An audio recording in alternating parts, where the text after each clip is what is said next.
અમદાવાદથી સમાચાર એએમસી અધિકારીઓ બાઉન્સરના ભરોસે છે। એએમસી વિપક્ષ નેતા શહેજાદ ખાન પઠાણના ગંભીર આરોપ। અધિકારીઓ વીઆઈપી કલ્ચર માટે બાઉન્સરો રાખે છે। બાઉન્સરો પાછળ કરોડો રૂપિયાનો ખર્ચ, 1800થી વધુ બાઉન્સરો રાખ્યા હોવાનો આક્ષેપ। બાઉન્સર પ્રથા બંધ કરવાની વિપક્ષ નેતા શહેજાદ ખાન પઠાણની માંગ।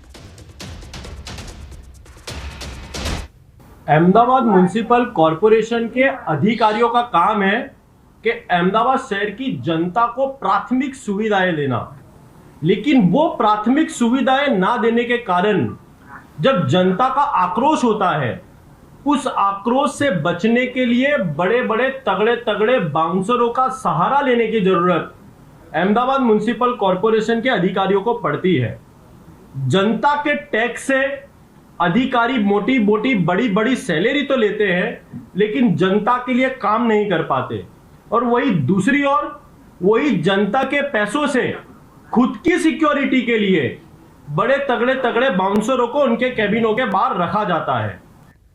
અમદાવાદના હેરિટેજ સરખેજ રોજાના ગુજંબાના કળશની ચોરી કરનાર આવી ગયા છે પોલીસ સકંજામાં। ક્રાઇમ બ્રાન્ચે આરોપીઓને ઝડપી પાડ્યા છે। આરોપીઓએ સોનાનો હોવાનું માની પિત્તળના કળશ અને પાંદડું ચોર્યા હતા। અંદાજિત 50 મીટર દૂરથી દોરડા વડે કળશને ખેંચીને તોડી પાડ્યો હતો। પિત્તળના કળશ ઉપર નકશીકામ કરવામાં આવ્યું હતું। રોજાના ગુજંબ ઉપર રહેલો 6 થી 7 કિલોગ્રામ વજન ધરાવતો ₹1700 કિંમતનો કળશ અને પાંદડું ગાયબ થયા છે, જેને લઈને પોલીસે તપાસ કરતા આરોપી પકડાઈ ગયા છે।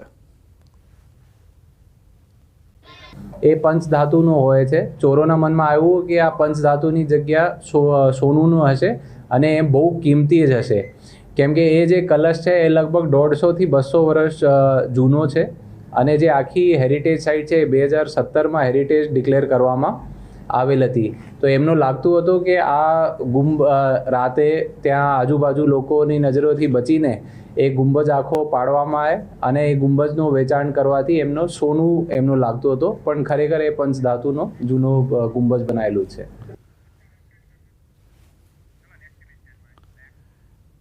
સુરતમાં 2000 કરોડથી વધુના સાયબર ફ્રોડનો મામલો। 2050 કરોડના સૌથી મોટા સાયબર ફ્રોડ કેસમાં ઈડીની એન્ટ્રી થઈ છે। ઈડીએ